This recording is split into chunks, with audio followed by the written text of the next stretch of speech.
everybody, my name is Allison Ostrander, and I am the Director of Risk Tolerance here at Simpler Trading, as well as an options specialist. And in today's video, I want to talk about one of the ways that I have traded the CPI as well as other volatile data throughout the market last year, and I'm looking to do so this week as we have CPI data coming out on Thursday.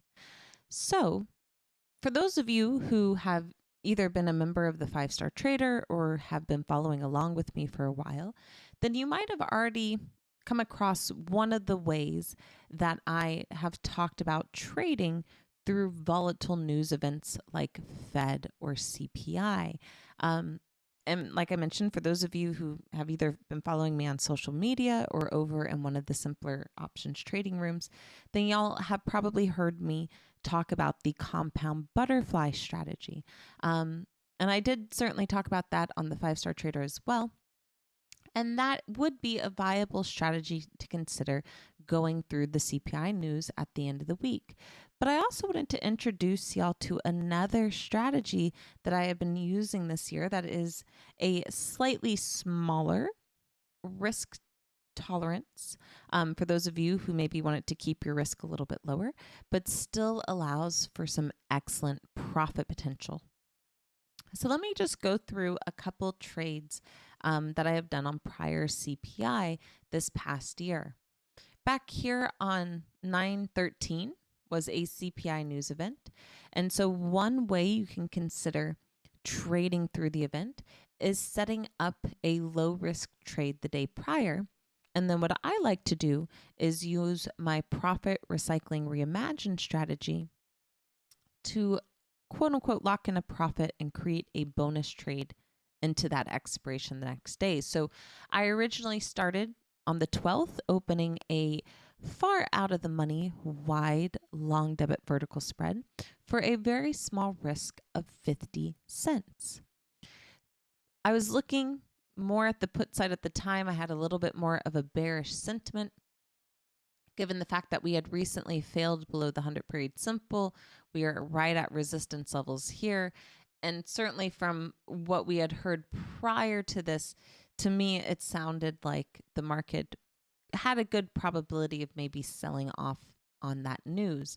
And so because I had that slightly bearish sentiment at the time, that was the trade I looked at opening to try and take advantage of some downward bias. And that next day, we did end up having a gap down off of the CPI data. The reason why I set this up overnight, of course, for those of you who don't know, is CPI data is released prior to market open the next day. So this way I was able to jump in prior to any sort of volatility occurring in the market. And I was able to take advantage of that spike in premium. And as we continued to sell off that day and break support levels, I was able to turn that 50-cent debit vertical spread and profit recycle it to lock in an overall profit and create a bonus trade into the close. At cash settlement for that bonus trade, I ended up taking an additional profit, and in total on the overall trade, I walked away with an $11.30 profit, which was a 2,260% return on my risk. So certainly not a bad risk versus reward on that trade idea. And as you can see, 50 cents, certainly a small amount of risk, didn't mind holding that overnight at most. And the next day, of course, allowed for an excellent return. On another CPI day back here on the November 10th, we actually had a strong spike to the upside.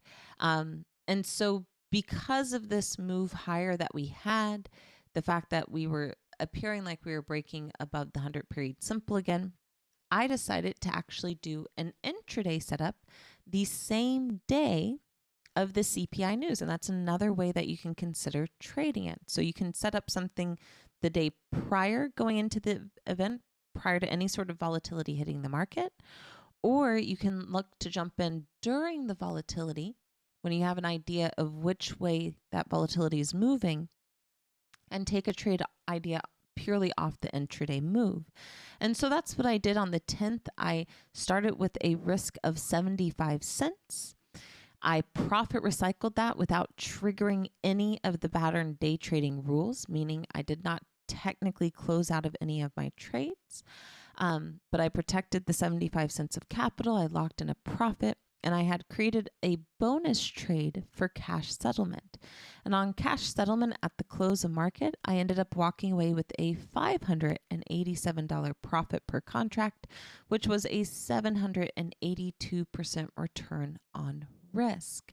And so, as you can just see with some of these examples that I'm talking about on prior CPI days, on prior volatile market days, this strategy can start off with a very small risk and still allow for some excellent returns to occur for your account, whether you want to set it up the day prior or look at something the day of the news while still avoiding the pattern day trading rule. For those of you who know my profit recycling strategy, right, you might have an idea about this. But for those of you who don't know what profit recycling is and are really curious about this strategy and how I use it, especially to avoid pattern day trading and small accounts under 25,000, please feel free to come join me on Wednesday, where I will be hosting a free webinar talking about this strategy.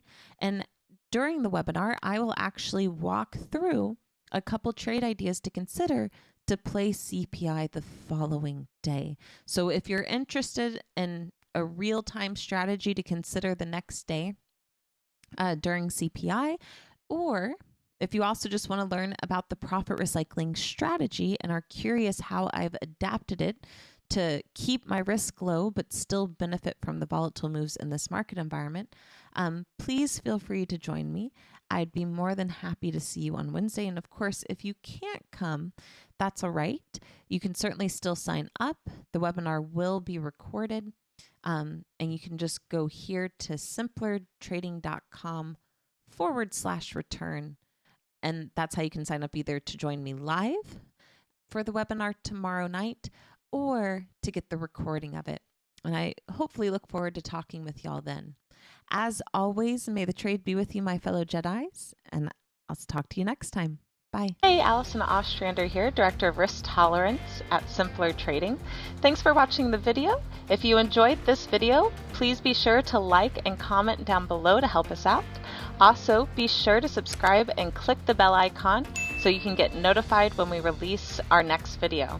And if you want to watch us trade in real time using our own money, go to simplertrading.com to learn how to sign up. As always, may the trade be with you, and we'll see you in the next video. Bye.